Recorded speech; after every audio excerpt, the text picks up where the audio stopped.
I remember I think Double XL said that you were the most consistent female rapper of all time. But I feel like overall, people kind of sleep on Trina a little bit. You know what I'm saying? Like when they start naming their top 5 lists and stuff like that, you don't get mentioned as much as I feel you should. Does that bother you though? No, not at all. I don't really care about stuff like that. I don't really care. I'm not trying to be like the Jay-Z of hip hop. You know what I mean? I just love music. I'm not the one that was, growed or was a child like, I want to be a rapper. I'm just shopping a demo. I'm just out trying to make it. Kind of fell into that it. wasn't my thing. So for me, it was more like, it was something I grew, I learned.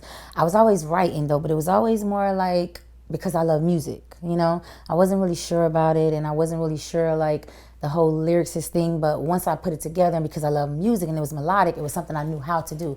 And just as, just constantly doing it, constantly on the road, constantly at home, just like figuring out, most of the time it wasn't even on the right beat, it wasn't, the bars was way too long, right. It was kind of all bad. It wasn't until I got with Trick and like Ross, and it just became like on point.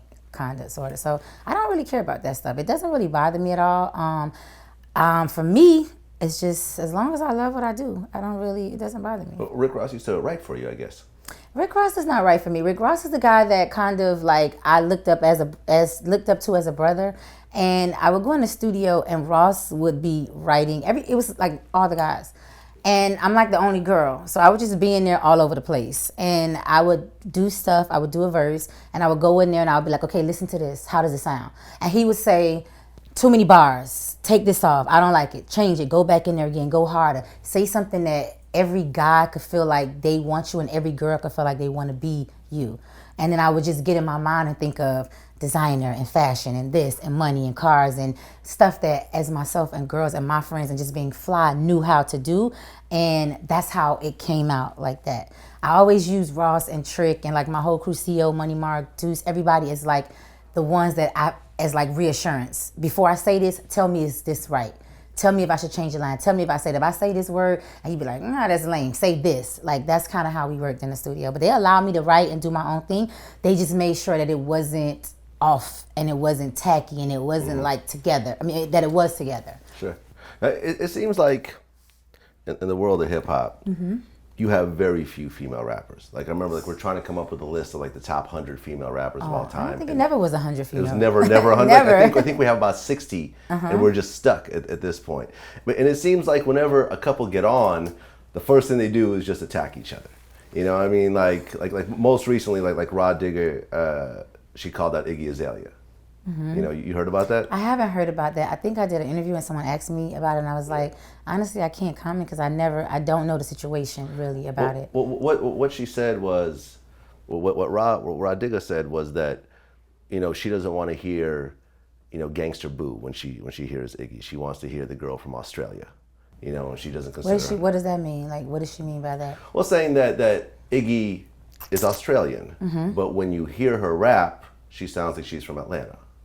You know, or sounds Does like she she's live in from Atlanta? She lived a little bit in Atlanta. I mean, that could probably be a reason. Obviously, you pick up some slang, you pick up that terminology and that type of style when you're in a certain city. You know, if you're in New York, you start talking New York. You're in Miami, you got a certain slang. If you California, it's a different time. Right, but when she talks like an Australian girl. But when she raps like a Southern rapper. You see what I'm saying? Accent. I mean, well, that's just. I mean, Australia, I guess, is just where she's from, right? So that's her accent. But living in Atlanta, it's definitely Southern. So you probably pick up that trait of being Southern, being around T.I. and that whole Southern crew, because they're very Southern, very, very Southern. Very. So I mean, I could see that kind of happening. I don't see nothing wrong with that. You like Iggy? Yeah, I think she's dope. I think she's really dope. She reminds me of like a Fergie. I love Fergie. I love Fergie. Fergie's amazing. And I mean, I think when Iggy came out, it's just that, you know, I don't know. I think it's just probably people, when you say rap or hip hop, people expect it to be just urban or black. And I don't really feel like you should really put like a face on it. Sure. Well, you know, I mean, like most recently, like, you know, Lil Kim came out with a mixtape. And, you know, on one of the songs, there was a shot at Nicki Minaj. You know, on one of Kim's songs? One of Kim's songs. I mean, she actually did a cover where it had like a license plate that said Kimberly Jones, but it had a picture of Nicki Minaj on it. You know what I'm saying? It just seems like girls are constantly going at it. And like you never see a group of high-powered girls forming little super groups or little cliques or whatever else. which I think would just take over. I mean, if you think about like a tour with Nicki, Kim, Iggy, you know what I'm saying, Eve. I agree. Like, it would just be crazy. But it's never happened in the history of hip hop. Well, this is the thing I feel about that. I just feel like women, it's emotional. So women are catty. I think that a lot of it stems from the people that are around. And now that we have social media and we have the Twitters and the Instagram and just all the blogs, it's made the fans and people outside have so much opinionated say-so, and they constantly judging. If you're a Kim fan, you hate Nicki's fans. If you're a Nicki fan, you hate Kim fans or this person. I just feel like that's the bulk of what's making the riffraff. But it's been historically like this, though. Remember, Kim and Foxy never got along. Well, they did get along. I think probably an altercation occurred and that kind of like separated. But I remember them doing the cover of the magazine face to face. I remember when Kim was with Big and Fox was with Jay, it was like all love. You probably didn't see them on a song or see them, but you never heard of beef or anything like that. I think something happened down the way and it kind of separated that. I think that if they would have put that to rest and kind of join together, it'll make everybody have a bigger respect for the whole female unity of hip hop. Right. And I just feel like, and it's already male dominated. The guys, you can see guys, they don't like each other. I know several artists that don't like each other, but I saw them on the same video shooting the same song and they're just doing their thing. They don't really care. I don't like you. I don't have to sleep with you. I'm just making music. I think for the women, it's more emotional and it's more a self-esteem issue and it's more like, you know, it's some of it is insecurities and some of it is different stuff. I think that honestly, if the females kind of like got that same mentality as what the guys do, it would be killer. Because realistically, the females are doper than most of the guys. Honestly, the shows would be sexier. Really, guys don't want to go see guys on stage. You don't want to see a bunch of dudes. You'd rather see a bunch of beautiful women in a video collaborating on a tour doing some other sexy stuff opposed to a bunch of just guys. Right. And, who wants to see that? And if you think about a concert like that, it would be amazing. All the guys would be drawn to the concert because they know that all the girls are going to come and guys want to be there. with other girls at. Exactly. I think like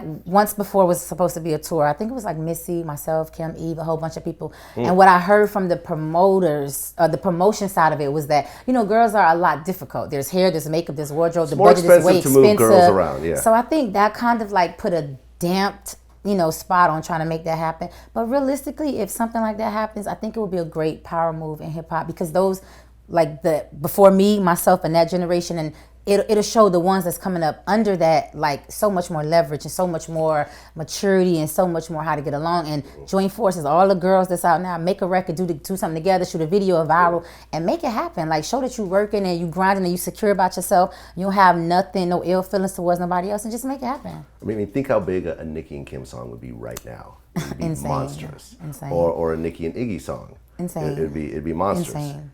I mean, the only girl that I've ever heard you have an issue with was Kaya. She don't really count. She's not actually. I mean, I'm not even. It's just the same thing is like I don't have an issue with her. I feel like you just attacked me for no reason. And when people ask the questions of why you don't like me, you have to come up with a better excuse than she thinks she's this whatever and she wears makeup and she this. Because realistically, you should wear makeup and you should get dressed up and you should do those things also. I'm just saying, I never disliked you. You did a record with Trick. You had your records. I liked it. I remember one time when I first ever saw her, when her first record came out and we were doing a show on the same venue, and I don't see what the problem was. I did a show in Atlanta. You was front stage to my show. So I don't understand how it went from that to she's the worst person in the world. I don't like her. I don't even know you. I've never really said hello to you, never been in the same room with you to where we could speak, have bad eye contact. So, I mean, that kind of stuff is just a person that's just insecure. And I think probably see you as where they, I don't know what to think about that. That's irrelevant. I've gotten dissed by Kaya before. Kaya went on some rant about me at some point. That's just not the move. I'm not quite sure why. Me and her I never had a totally don't even conversation. care. This isn't, yeah. I feel you.